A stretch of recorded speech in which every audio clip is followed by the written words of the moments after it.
Everyone, please turn on camera. Yes, wait a minute.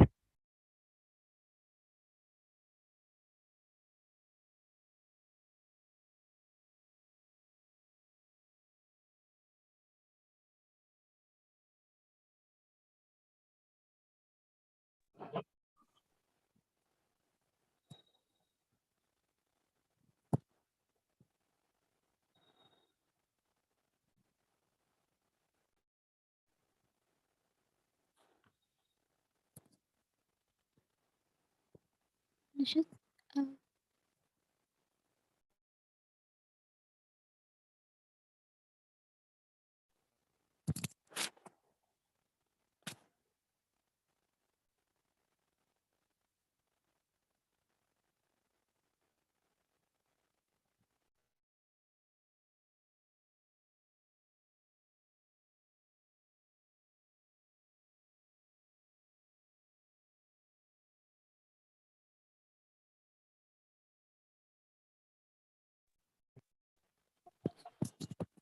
जुबान से बात निकल कर कलाम हो जाए, तुम्हारी मिल्कियत आसमान हो जाए, करो तो ऐसा करो जिंदगी में काम कोई, तुम्हारे काम से भारत का नाम हो जाए. Good evening one and all present here today. I am Megha Agarwal, आप सभी की प्यारी दोस्त एंड आज के कार्यक्रम की host and a proud member of project Kahani Kosh. Welcome you all in our today event. Today, we will inspire from our unsung hero of our nation and we will listen their story. So, before moving forward, I would like to call Nishat to share some insight about our organization and our project Khani Kosh. Welcome, Nishat. Thank you, Megha. A warm welcome to one and all present here. My name is Nisha Shaheen from Project Kahani Kosh. On the behalf of organization sarkarischool.in, I welcome you all. It gives me an immense pleasure to welcome all the storytellers, Sarkari School team, and obviously our audience. Before getting on to the event, I would like to introduce our organization first. As in our surroundings, we keep on hearing negative things about government school, but every coin has two different sides. Similarly, there are few gems in government education sector. For them, we are here. Sarkarischool.in is an initiative of We Citizen Foundation for the upliftment of government school in India. We aim to work on promoting and encouraging those who work for the upliftment of government school, teachers and student both, quality of education it provides, and the other aspect of it. Talking about the mission of Sarkari School aim at setting up pro-government school narrative and spread a positive word about Sarkari School in India and pay tribute to unsung icon working towards this common goal. For this, we also run few projects and Project Kahani Kosh is one of them. Project Kahani Kosh is a digital repository of story uploaded as a text, audio, video format for supplementing learning beyond classroom teaching in government school. Our aim is to reinstate the old tradition of oral storytelling. Currently, we are working on creating a network of government school teachers while ensuring feedback-based communication between teams and school to assess the effectiveness of lesson plan and working on diversification. Through this initiative of ours, we wish to engender an environment that facilitates learning without any fear of judgment and equip teachers with skill needed for teaching 21st century. Thank you, Megha. Over to you. Thank you, Nishat, for sharing some beautiful insight about our organization and about our project Khani Kosh. So, let us start our event. Before calling our first participant, I would like to call few line. जाकर रथ में ललकारी थी, वह तो झांसी की झलकारी थी. जाकर रण में ललकारी थी, वह तो झांसी की झलकारी थी. गोरों से लड़ना सिखा गई है, इतिहास में वह झलक गई. वह भारत की ही नारी थी, वह भारत की ही नारी थी. सो आप लोग समझ गए होंगे कि मैं किसके बारे में बात कर रही हूँ. सो I would like to call our first participant, Suhana Garg, to share her inspiring story on Jhalkari Baiji. Welcome, Suhana. Hello. So I would like to share about Jhalkari Bai. In the region of Jhansi, there was a woman whose name was Jhalkari Bai, born in a Dalit family in 1830. In those days, she was not allowed to attend school, so her father trained her in horse riding and using weapons. She was famous in her village in young age, where she fought and defeated a tiger with her axe. She married to a soldier in Jhansi army. This is where Rani Lakshmi Bai noticed that Jhalkari Bai was a very brave woman. When she found out about Jhalkari Bai's bravery and skills, she ensured to train Jhalkari further in warfare. During Jhansi's war with British, after the king died, rumors say that it was Jhalkari Bai who asked Lakshmi Bai with the infant prince for his safety. Bai and led the for his safety. In a heroic step, Chalkari Bai dressed up as the queen or Lakshmi Bai and led the battle while the queen escaped along with the infant prince. They say she fought like a tigress, killing many British soldiers and finally died fighting. Many Dalit communities in Bundelkhand look up to her as a goddess even today and celebrate Jhalkari Bai Jayanti every year. We do not know how many such unsung heroes laid down their lives for India's freedom.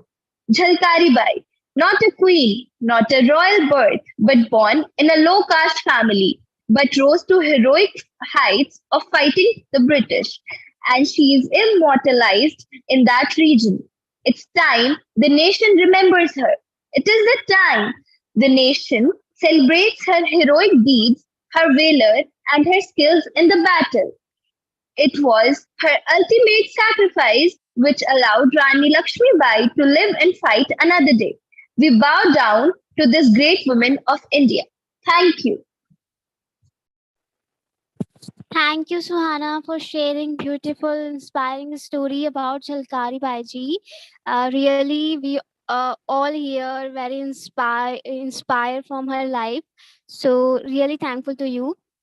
Before calling our next participant, I would love to request to everyone, please turn on your camera, and we would like to see your happy face. So let's move forward. I would like to call our next participant. So, जिनको मैं बुलाना चाहती हूँ, उन्होंने बहुत ही प्यारी line लिखी है कि don't demand love, do not demand love, begin to love, you will be loved. So let's hear his inspiring story.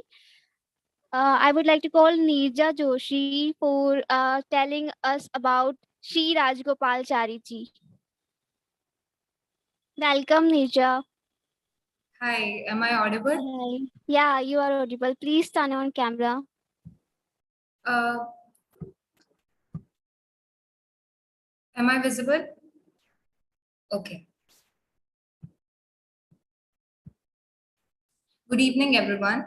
So, a lawyer, a scholar, a philosopher, and a visionary statesman, Chakravarti Raja Gopalachari was the man whom Mahatma Gandhi had called the keeper of my conscience.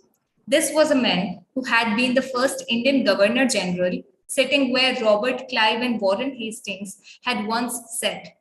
This was the man who was related to by marriage to Mahatma Gandhi, a man who had followed in opposing untouchability and promoting Hindu-Muslim harmony, his master, Mahatma Gandhi.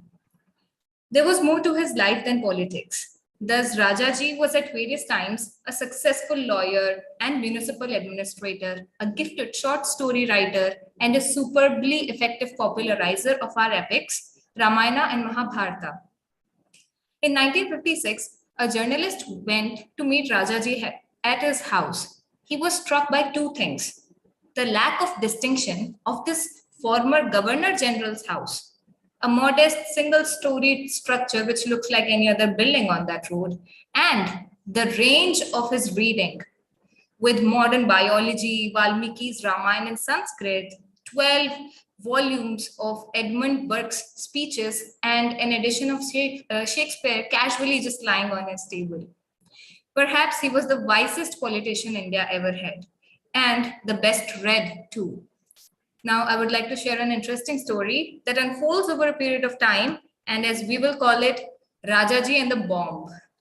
India is now a certifiable nuclear power. This would have displeased Gandhi and also displeased C. Rajagopalachari, the Gandhian, who in his lifetime mounted the most sustained campaign against nuclear weapons.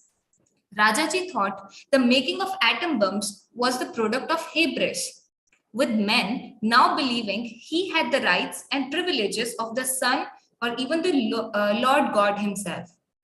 Now, Rajaji's campaign against nuclear arms culminated in a journey he made to the United Kingdom and the United States in 1962 as the head of a three-member delegation traveling under the auspices of Gandhi Peace Foundation. Rajaji was already 83, and this was his first trip to the West. In America, he met with, among others, Henry Kissinger, Robert Oppenheimer, and the representatives of the United Nations of Soviet Union and the United States. Rajaji also spoke at several universities and the prestigious Council for Foreign Relations in New York. All through, he pursued his case against the bomb with, to quote his biographer, Rajmohan Gandhi, the energy of a 40-year-old. The highlight of his trip was a meeting with John F. Kennedy, who gave the delegation 25 minutes but was so charmed by Rajaji that in the end they chatted for over an hour.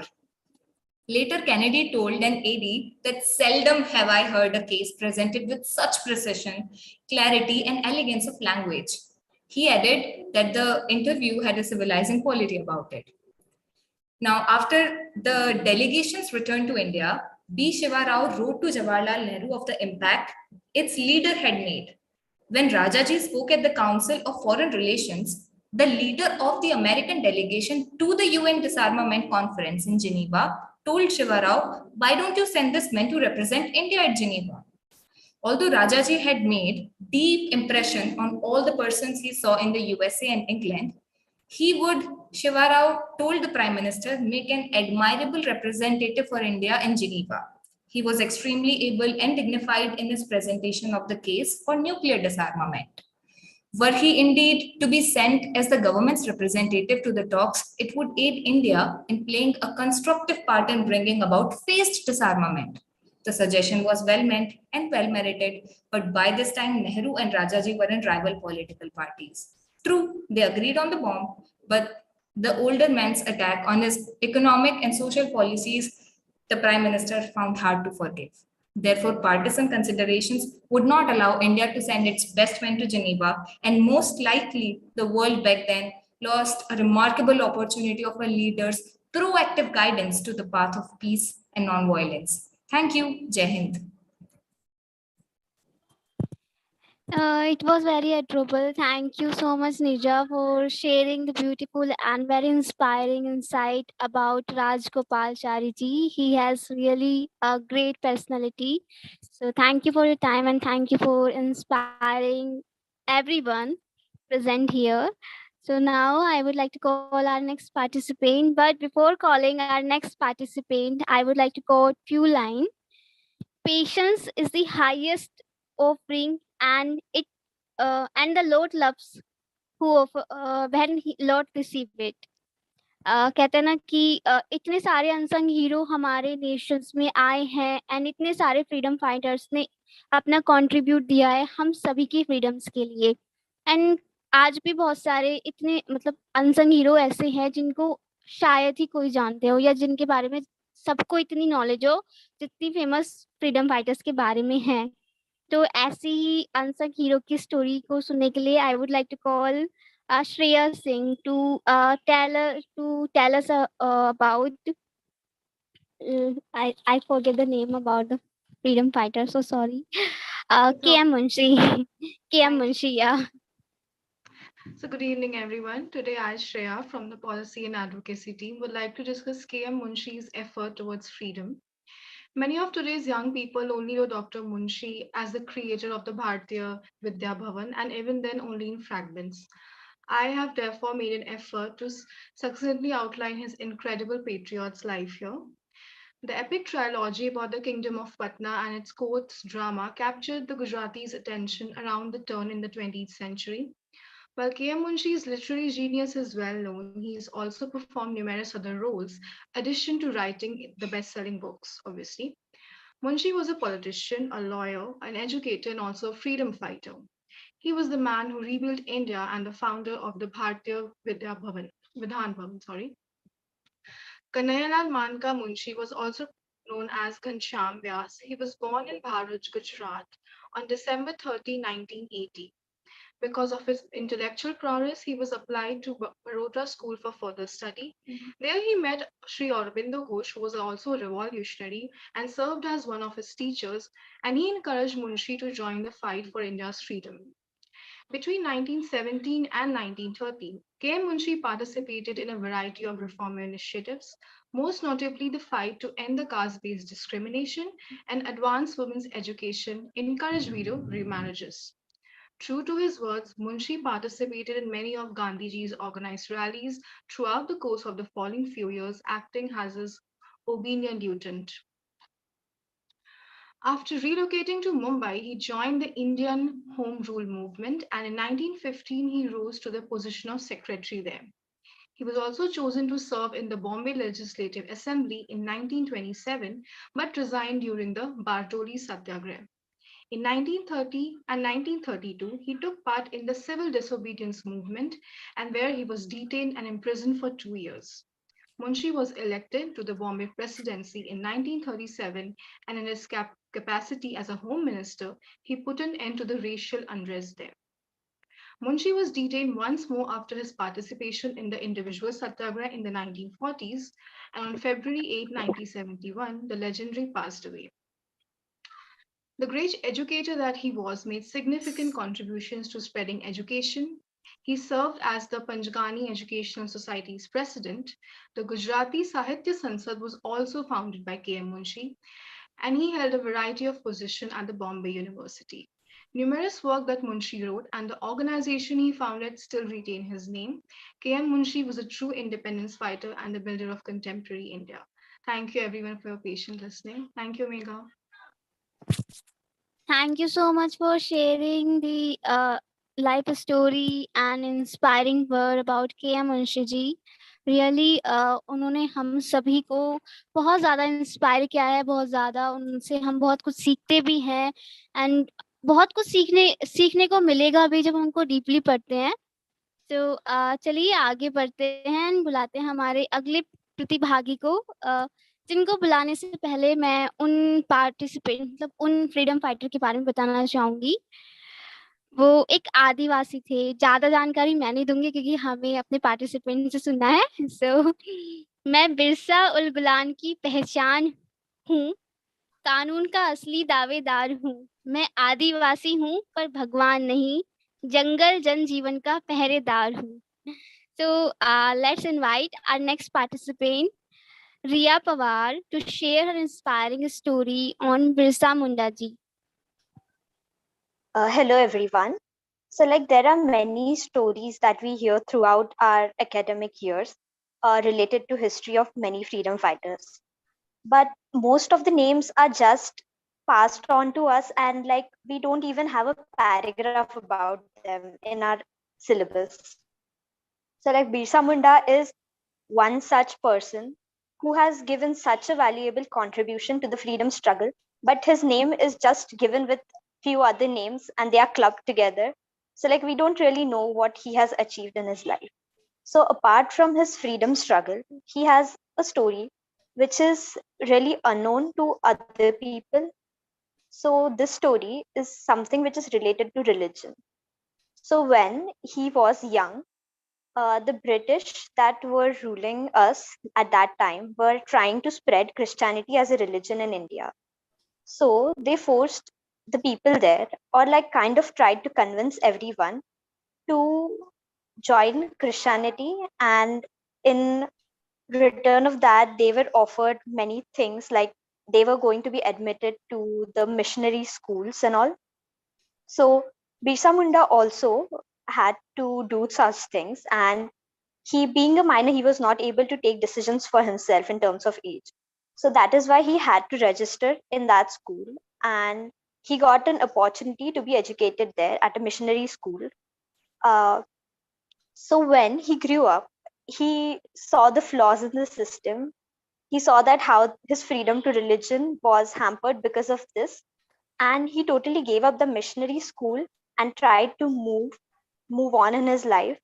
He learned more about the Hindu religion through a Vaishnav monk who was also his mentor, and he was greatly inspired by a local movement called Sardari Lari movement, which was taking place in his locality. And this movement inspired him greatly in his life, and he tried to bring about many changes in the tribal community with the help of this movement. Now, this story really tells us that religion is not a good or a bad thing, but the thing he preached was that everyone should believe in one God, and each and every one of us should have a common faith. So he introduced a new religion altogether for all the tribal people, which helped them kind of come together and have a sense of unity within themselves. So his contribution to this movement and to the freedom fight in general was really great. And with that, I would like to conclude. Thank you, everyone. Thank you, Ria, for telling us about the beautiful and really amazing and incredible story. Sorry, about Birsa Munda ji. And Birsa Munda ji ने मुंडा uprising की starting भी की थी, and he was a great leader in Adivasi background. So बहुत ही अच्छी उनकी story है. हमने भी पॉल साइंस स्टूडेंट जैसे हमने उनके बारे में भी काफ़ी पढ़ा है. सो उन्होंने काफ़ी कुछ किया है ट्राइब्स के लिए. So really thankful to you for sharing his story. तो चलिए बढ़ते हैं आगे. कहते हैं ना, सोचने से कहाँ मिलते हैं तमन्नाओं के शहर, चलना भी जरूरी है मंजिल को पाने के लिए. So I would like to call Drishti to share her inspiring story on Kamala Devi Chattopadhyay ji के ऊपर. So welcome Drishti. Hello everyone. I wanted to share a PPT. Can I do that?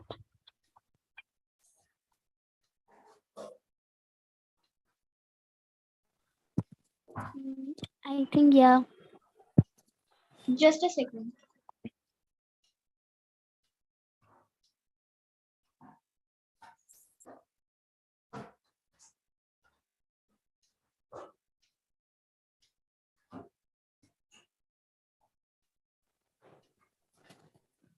जब तक दृष्टि पीपीटी शेयर कर रही है, I would like to call few lines कि life में चाहे कुछ भी प्रॉब्लम आ जाए, हमारे फ्रीडम फाइटर्स ने हमें आगे बढ़ने के लिए हमें मतलब एक रास्ता दिखाया है. हमें उस पर चल के जाना है. हमें अपने इंडिया के लिए बहुत कुछ करना है. कहते हैं ना, उठो तो ऐसे उठो कि फर्क हो, पकड़ हो बुलंदी को, और झुको तो ऐसे झुको कि बंदगी भी नाश करे. So thank you, and stage is your, Drishti. Thank you so much. Today I will be sharing about a forgotten freedom fighter, a hero, Kamala Devi Chattopadhyay.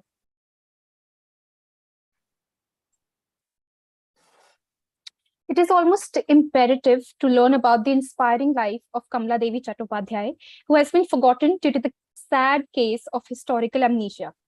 She represents the soul of the society through her contribution towards varied causes. She was a freedom fighter, social activist, and actor, to name a few. She is a woman who upheld the cause of women's empowerment, fought for the independence from the British, and also played a crucial role in cherishing the art and culture in independent India. Let us look at her life from the start. She was born in a Saraswat family on 3 April 1903.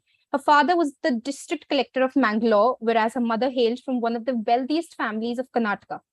Belonging from an illustrious family, she got ample opportunity to meet the great freedom fighters and intellectuals of her time, like Mahadev Govind Ranade, Gopal Krishna Gokhale, and Annie Besant, who, being friends of her parents, visited her home frequently. Such acquaintances bore great influence on Kamala Devi Chattopadhyay. who became an early supporter of the nation's Swadeshi mission. She had rough experience in marriage. She was married off at the age of 14 and widowed 2 years later. However, she met Harindranath Chattopadhyay at Queen Mary's College in Madras. Their mutual love for theatre led to their wedlock. Though widow remarriage was quite a rare phenomenon during those days, Kamala Devi rebelled against societal restraints. However, their marriage ended over incompatibility issues, and this too created history. Kamala Devi's was the first legal divorce granted through an Indian court of law. She became a women's empowerment icon after going through widow remarriage as well as legal divorce herself, and set an example for all the women of the country. Let us now talk about her role in India's political reforms and freedom struggle. She was the first woman to contest the Madras provincial elections. Though she lost by a narrow margin, she was recognized. She got recognition and was appointed secretary of the All India Women's Conference. She joined Indian National Congress in 1927 and was elected to the All India Congress Committee within a year. She did not abandon cause of women's empowerment, as even during the Salt March to Dandi, she convinced Gandhi to give women equal opportunity to be in the forefront of the march. Later, she joined Seva Dal and trained women activists as well. Her activism went global when during World War II, she visited America and met several political activists, mostly Blacks, and shared with them India's non-violent approach to freedom struggle.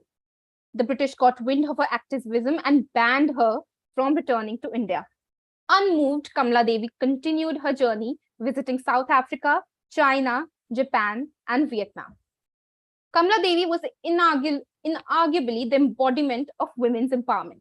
She was an advocate of female sexual freedom and birth control. Her remarriage after widowhood and legal divorce from her second marriage was symbolic of her self-empowerment. She understood the true essence behind providing women empowerment through equality and freedom when she decided to act in films, even though the film industry was not considered a respectable place for women. Asked by a journalist her views on women's empowerment, she replied, "Let men learn to be equal to women first." Truly, she lived her life to the full, rare for women in her times. Let's turn her to her contribution towards Indian art, culture, and handicrafts. The city of Faridabad to rehabilitate some 50,000 craftsmen who moved to India from Pakistan during partition. Post-independence, she helped revive Indian handicrafts and built institutions for a new India. To name a few, the National School of Drama, Bharati Natya Sangh, Lady Irwin College, Sangeet Natak Academy, Central Cottage Industries Emporium, World Craft Council of India, and the Delhi Craft Council. I would like to share a personal anecdote here. Recently, I saw a play at National School of Drama, NSD, and I am not exaggerating when I say it was the most amazing thing ever. While researching for this project, when I got to know that this remarkable woman is behind this great institution, I felt immense gratitude towards her. It also made me introspect that we as a society have in a lot of ways failed our great freedom fighters, as we have not been able to expand these institutions to the extent that they should have after 7 decades of independence. Coming back to Kamala Devi ji, she received several awards in recognition of her public service like Padma Bhushan, Padma Vibhushan, the Raman Magsaysay Award, and the UNESCO Award. She died in Mumbai on October 29th, 1988, aged 85. She was ahead of her times, and she would perhaps be so even today. A woman of substance, she remained a mystery to the traditional Indian mindset. We speak of great national traditions, but we forget many who are true builders of post-independence India. Thank you. This was my time. Thank you so much, Dusty. Thank you so much. She had an unremarkable journey, and she won everyone heard in our nation, India, and we all proud of her that she did a incredible work in her life. So I'm really grateful and really thankful to you that you have shared with us about her life story, and we are all inspired from her life. So thank you for time. कौन कहता है कामयाबी किस्मत तय करती है? कौन कहता है कामयाबी किस्मत तय करती है? इरादों में दम हो तो मंजिलें भी झुका करती हैं। So thank you, Dusty. Now I would like to call Harshit to deliver vote of thanks. Hello everyone. So thank you for your presentation, everyone. It is my privilege to deliver the vote of thanks to all and everyone. A big thank you to Nirja, Shreya, Riya, Suhana, Drishti. Thank you very much for participating in this event and making it a success. Thank you very much for coming here today and telling us your beautiful stories and inspiring us. Thank you for your word of encouragement to us, and we are grateful to you. Thank you, everyone. Thank you, Harshit, and thank you so much, everyone, for presenting here today and inspire us and sharing your inspiring story about our unsung hero. We are really grateful to all of you and really grateful to all our audience who are present here today. So thanks, everyone. Thank you so much, Megha, for organizing this event. Thank you. Thank you.